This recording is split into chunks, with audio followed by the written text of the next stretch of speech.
friends! Today we are picking up two mini Potbelly pigs, which we are naming Lucy and Lucky, and it's an adventure for sure. I have never had pigs. These pigs are going to serve no purpose whatsoever on the homestead. They are just simply pets, and they are going to be fun. We are here with the pigs, and it was a challenge. You could see I'm out of breath. Fortunately, the sellers were able to do most of the work getting them in the kennel, but they are not happy right now, but that's okay. We're gonna spend time with them and socialize them until they love us, whether they want to or not. Okay, so we got our pigs, and I am very proud that I am carrying one. I was nervous about unloading, but let me tell you, this day has been an adventure in girl power, because first I didn't have a truck, and we managed to get it done in my car with a smaller crate, and now we're unloading. But girls can homestead all on their own, and girls can get pigs. They are super scared because people have been roping them. So this is 24 hours of socializing them, just sitting with them and spending time. They've been listening to Chopin. It turns out that mini Potbelly pigs really like classical music, and so we've been doing a lot of that, and just, reinforcing their names and kind words, and actually I've been praying over them quite a bit, and I really feel like that has been helping as well.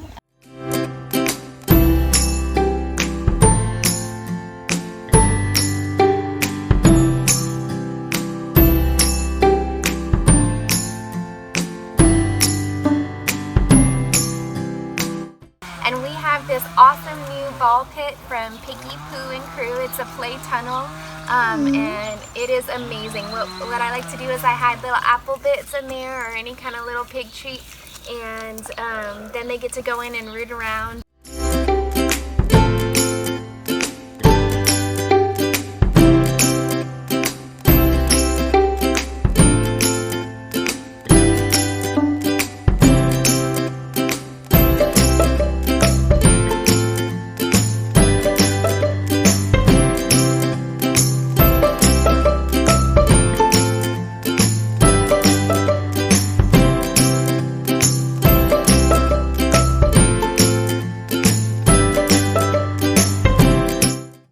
Right here beside me, I have their new slow feeders from Piggy Poo and Crew, which is also the company where I got their playpen and ball pit from.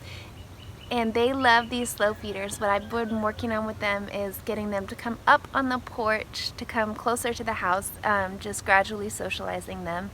And I know that since they've pushed these little slow feeders all over the yard, that sooner or later they're going to come up here and play with them, and it keeps them entertained for a long time. The pigs are happy pigs since coming here, increasing their food some, mixing in carrots and apple bits. Lucy and Lucky are very happy. I just finished hand feeding them, and it's so cute. They run through their little pig tunnel, which they just love, and they push the balls around, and it gives them some entertainment. You can see their tails are wagging. They're happy girls. And then we just added this. I found this on the side of the road, actually, this igloo cooler, and put a bunch of fuzzy, soft rooting type blankets in there, and we sprinkle treats in there for them as well. So they are super happy with their little habitat, and it's wonderful to see the pigs thriving and rehabilitating. I have had my pigs now for about a week and a half, and I was feeling really great because I got them to, both Lucky and Lucy, to come up and eat out of my hand. And then I started to encounter a problem when Lucky, the more dominant pig, she at first kind of nipped my finger a few times when I was handing her treats, and so I adjusted the way that I was feeding her, but it continued to happen, and she developed a problem which I call bitey pig problem. And so I just wanted to say that whenever you get an animal, any kind of animal, there are going to be training issues, and you don't just give up on the animal right away. Obviously, having them is a commitment, and so I really had to step back from the shock and the fear of when she started to bite me, and it hurts. Pig bites hurt.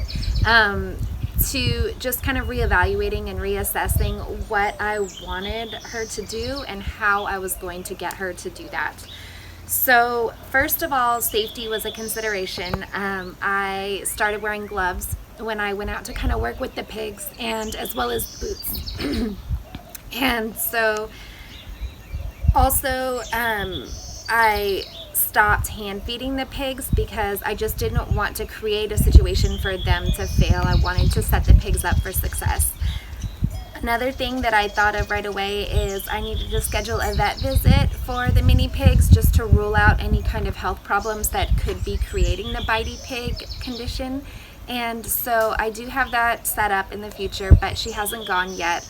I also did a lot of research, and I found out that pigs oftentimes will have or show signs of aggression when they haven't been spayed yet because they have hormonal issues. So I'm going to consider spaying my pigs as well as worming them just to make sure that nutritional deficiencies aren't contributing to any behavior problems I'm encountering. So my background is I'm a psychotherapist, and I wanted to just kind of look at the psychology of the pigs. And you know, they are about a year old. They haven't been socialized to be around humans and to be handled by humans very much. And so this is just going to take a lot of patience. And I also wanted, so they're very afraid of being touched. And so I wanted to do some systematic desensitization with them to get them used to being touched. I have had so much support since I posted and kind of reached out about Lucky being a bitey pig, and I've gotten a lot of training tips. And one of the things is to touch them with something other than myself first. And so just today I started with this brush that I had. I was actually using it for my feet in the shower, but it's helping a lot. And so they are getting a treat. I have a couple marshmallows here because I haven't been to the store to get vanilla wafers, as well as their regular pig pellets. And let's see if I can get them to come up here for a demonstration. Basically right now, if they touch this with their nose, then they get some food. So come here, they're so smart. They learned way faster than dogs even. So it's restoring a lot of hope that I have after getting my finger kind of mangled. Come here, Lucky, come here, Lucy. Are you gonna cooperate with me? Good girls, don't worry about her. Come here, good girl, Lucky, that's so brave. Come here, all you have to do is touch the brush with your nose. Come here, girl. I wish I had the men's thicker leather gloves. I would feel a little bit more comfortable with that. Come here, girl, you want a treat? Oh, we're gonna make this a good one, and we're gonna give you a marshmallow if you can show. Good girl, let's try to touch it again with your nose, okay? Oh, good girl. That gets a big treat. So I'm making progress. That was the most touch she's probably had, and it is a lot of progress. The second behavior goal that I have for them is I want them to be able to go into a crate. And so I have their transport crate out in their pig pen, and what I started doing was putting their slow feeders into the pig pen, and then gradually I will increase the time, into the crate. And gradually I'll start shutting the door on the crate and increasing the time that they're in there. And that's for in case they get sick, I need to get them to the vet and so forth.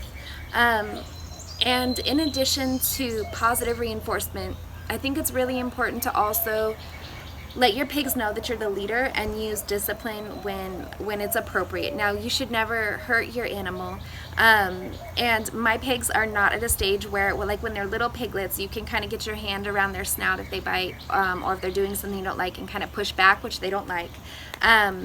But what I can do are things that you would do with children when they throw a temper tantrum, which is ignore them and give them a timeout.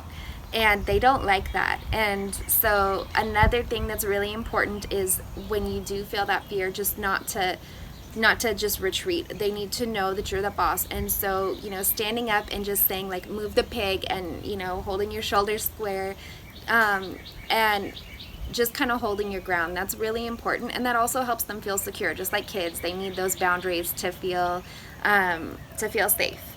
And so after the crate training, I kind of jumped around there, I apologize, but after the crate training, the third behavioral goal that I have for my pigs right now is it goes along with kind of moving the pig around, and it's called driving the pig. And so we're not working on this goal yet, but what I hope to do is things that you would see with a show pig, which is they have like a little, they call it a whip, but it's not really a whip, and you just kind of tap their sides to get the pig to move where you want them to. So long term, I'd like to be able to move the pig around the yard, maybe get a harness on them, and get them to go in the crate. So just to kind of recap, I just wanted to say, first of all, make sure your pig doesn't have health problems, or any animal for that matter.